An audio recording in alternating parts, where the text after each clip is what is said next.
ঘুরতে পছন্দ করলে এই ভিডিওটি আপনার জন্য। চলুন আপনাদের আজকে নিয়ে যাই জম্মু টু কাশ্মীর রোড ট্রিপে।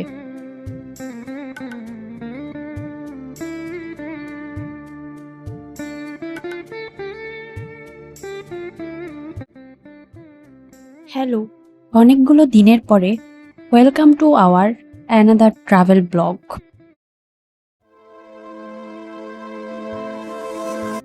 আজকের ব্লগে আমরা নিয়ে যাচ্ছি ভারতের অন্যতম রোমাঞ্চকর এবং সুন্দর একটি রোড ট্রিপে, জম্মু থেকে শ্রীনগর।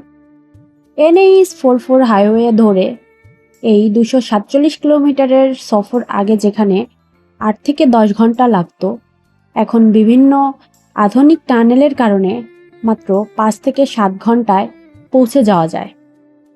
চলুন তাহলে যাত্রা শুরু করি। রোড ট্রিপ কার কেমন লাগে জানি না, কিন্তু আমি ভীষণ এনজয় করি। আমি সবসময় একটা কথা বলি, অনলি ডেস্টিনেশন না, আসল মজা তো ট্রাভেলের এভরি সিঙ্গেল মোমেন্টে। ভিডিও মেকিংয়ে আমি একদমই প্রফেশনাল নই, এগুলোকে শখ বলতে পারেন।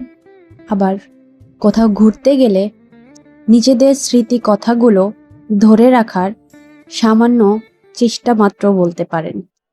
আমাদের রাজশাহী টু কাশ্মীর ভ্রমণের গত পর্বে ছিল রাজশাহী টু হাওড়া স্টেশন, আর মাঝখানে দিল্লি টু জম্মুর ক্লিপগুলা আনফর্চুনেটলি আপনাদের সাথে শেয়ার করতে পারছি না।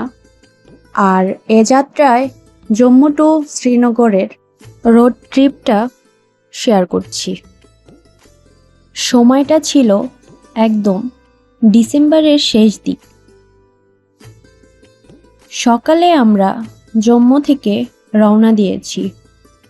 উফ, বাইরে কি সুন্দর একটা মিষ্টি রোদ, আর আকাশটা একদম ক্লিয়ার।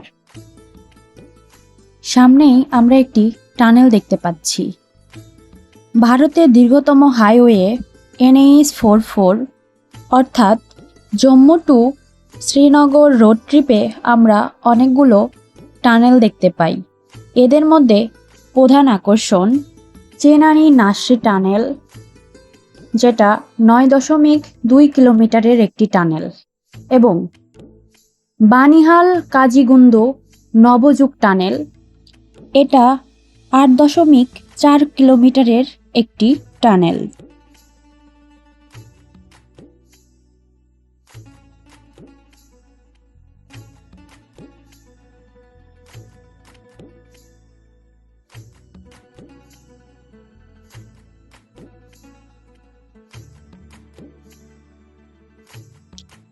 টানেল থেকে বের হতেই গাড়ির জানালা দিয়ে দূরে তাকাতেই নীল আকাশের নিচে পাহাড়ি চূড়াগুলা চোখে পড়ছিল। কাশ্মীর যদি পৃথিবীর স্বর্গ হয়, তাহলে এই রাস্তাটাকে বলতে পারেন স্বর্গের প্রবেশদ্বার। মাশাল্লাহ, নীল আকাশ, দুই পাশের পাহাড়, মাঝখানের হাইওয়ে, এ যেন অপরূপ সৌন্দর্য। এখন আমাদের যাত্রাপথের বিরতির সময়। এখানে আমরা একটি ধাবাতে নামি। এই ব্রেক টাইমে আমরা ফ্রেশ হয়ে খাবার খেয়ে নেই, এবং খাবার শেষে দুজন মিলে একটু চা খাচ্ছিলাম। ব্রেকের পর ঠিক এখান থেকে আমাদের আবার যাত্রা শুরু হয়।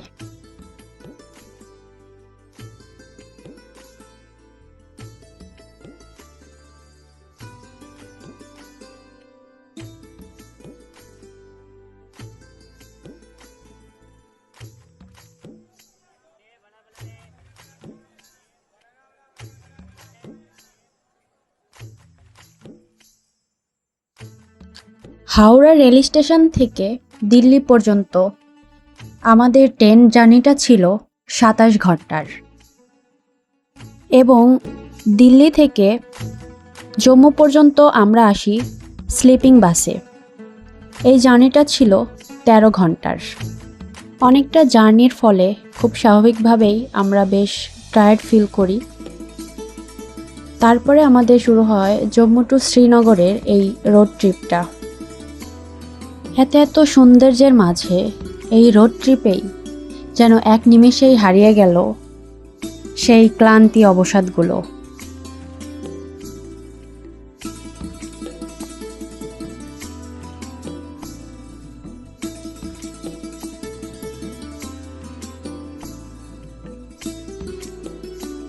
আমার ক্লান্তিই চলে গেছে। হ্যাঁ কাশ্মীর এসে বাস জার্নি করে এসে একবার ক্লান্ত হয়ে গেছিলাম। এই রাস্তাঘাট সব সৌন্দর্য দেখে আমার ক্লান্ত চলে গেছে।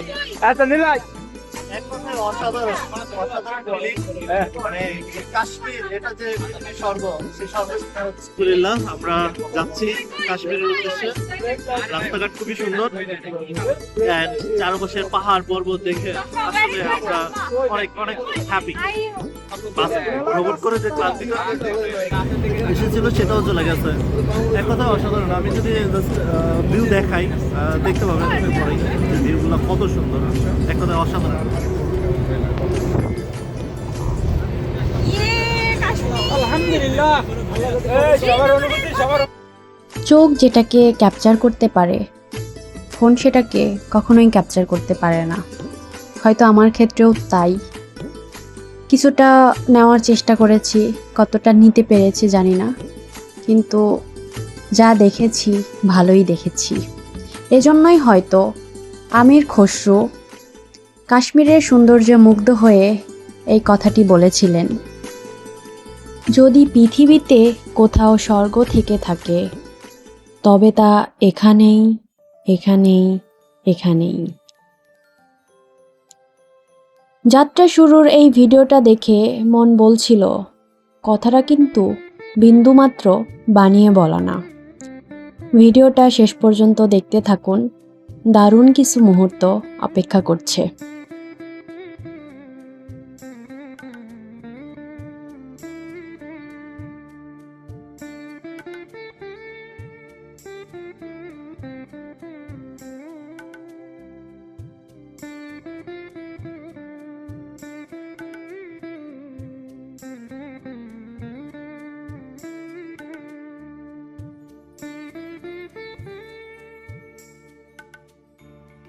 উদমপুর পার হতেই আমরা প্রবেশ করি ভারতের অন্যতম দীর্ঘ সড়ক টানেল চেনানি নাস্টি টানেলে।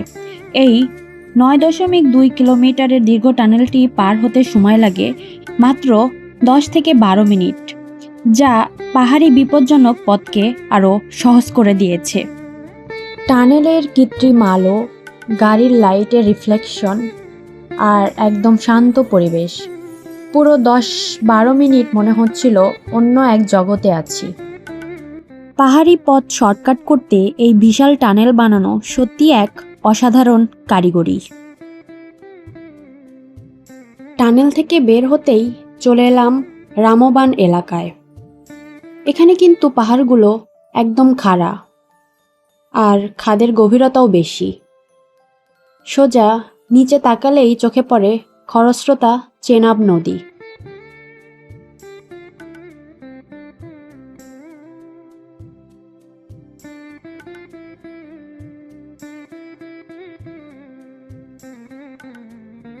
কাছেই উঁচু পাহাড়, নিচে গভীর খাদ আর মাঝখান দিয়ে মেঠো হাইওয়ে।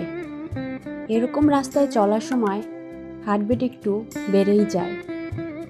কোনো কোনো কবি ঠিকই বলেছেন, পাহাড় আমাদের জীবনের সাথে লড়াই করতে শেখায়, আর প্রকৃতি শেখায় শান্ত থাকতে। পাহাড়ের সামনে আসলেই নিজেকে কত ছোট মনে হয়।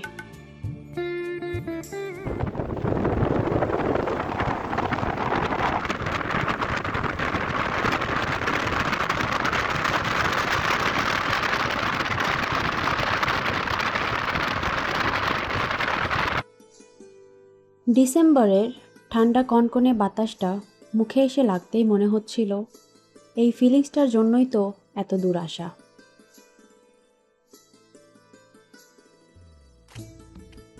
সত্যি বলতে এই প্রথম এভাবে এত উঁচু পাহাড়ি রাস্তায় ট্রাভেল করছি। একদিকে রোদের মধ্যে পাহাড়ের এই বিশালতা দেখে মন জুড়িয়ে যাচ্ছিল, আর অন্য পাশে নজর পড়লেই বুকটা স্যাঁত করে উঠছিল।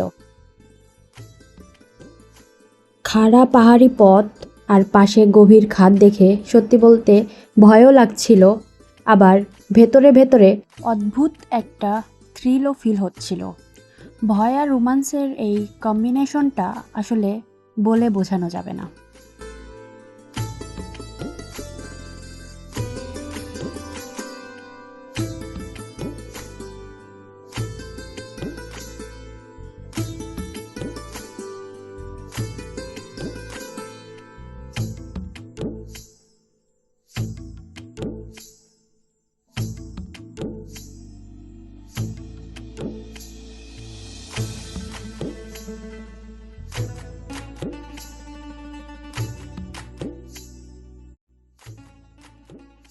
আমরা যত উঁচুতে উঠছি, পাহাড়ের রূপও তত বদলাচ্ছে। বানিহালের দিকে আসার পর ঠান্ডাটা অনেকটাই বেড়ে গেছে। ডিসেম্বরের শেষ, তাই গাছে গাছে এক সুন্দর উইন্টার ভাইব ছড়ানো। রোদ আর মেঘের লুকোচুরি খেলা দেখতে দেখতে আমাদের গাড়ি কিন্তু সামনে এগিয়ে চলেছে। সামনেই বানিহাল, আর বানিহাল পার হওয়া মানেই হলো আসল চমক পেতে যাওয়া।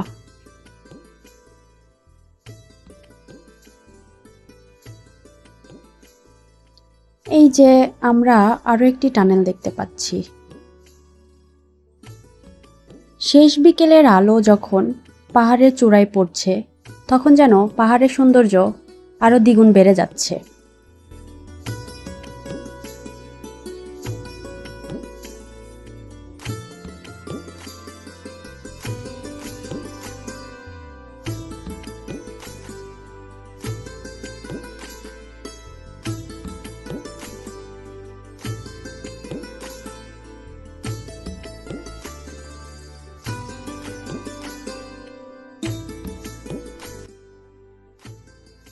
পাহাড় শুধু পাথর আর মাটির স্তূপ নয়, পাহাড় এক জাদুকরী পৃথিবী, যেখানে ভোরের আলো প্রথম এসে দেখা দেয় পাহাড়ের চূড়ায়। মেঘেরা যেখানে ডানা মেলে আপন মনে ঘুরে বেড়ায়। পাহাড়ের খাঁজে ফুটে থাকা বুনো ফুল, পাইন বনের মধ্য দিয়ে বয়ে যাওয়া হাওয়া, আর দূর থেকে ভেসে আসা ঝর্ণার শব্দ, সব মিলিয়ে যেন প্রকৃতির এক অপূর্ব সুরের মূর্ছনা।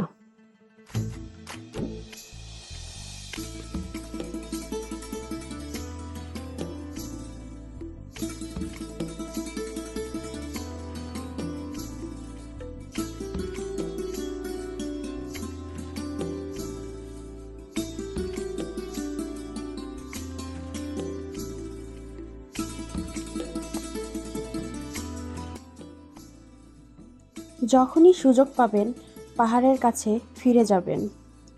পাহাড় আপনাকে কোনো উত্তর দিবে না, কিন্তু আপনার মনের সব কোলাহল শান্ত করে দিবে।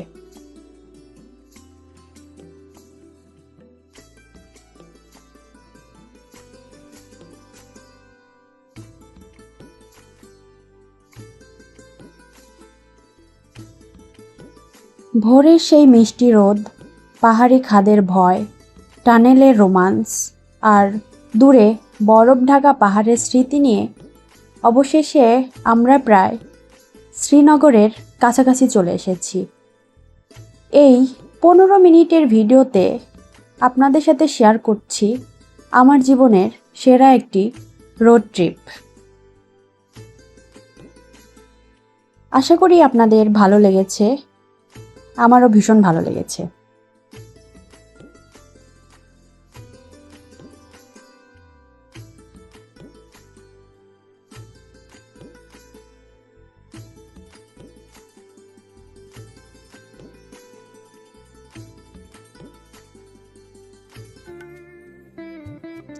সামনের এই বিশাল স্ট্রাকচারটাই হলো নবযুগ টানেল।